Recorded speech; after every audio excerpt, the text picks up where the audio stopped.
Coach, how do you see your pick for the twice to beat?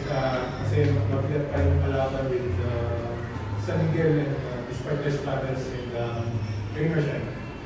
I think it's very remote at this point because even if we win our last 2 games, which is not a certainty, even if we win our last 2 games, we will tie most probably with Northport and Eastern, to whom we both lost. So out kami in that situation, right? So right now, our fate is no longer in our hands.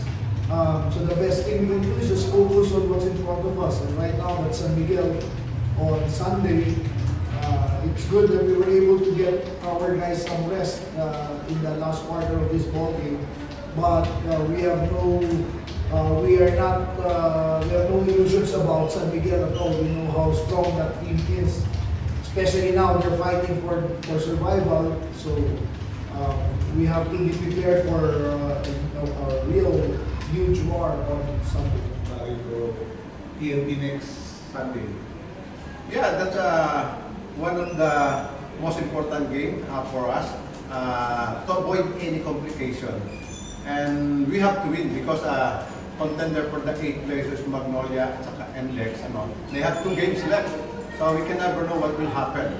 That's why we have to be ready on our game on Sunday against Stock and Tex.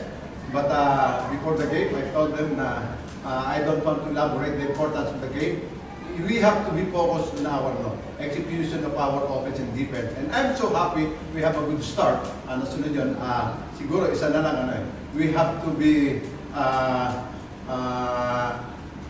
to think what is really happening in the end game. We should have something to do, where to go, and who's gonna lead the team. And I think one of the players na si Wami, but still not enough.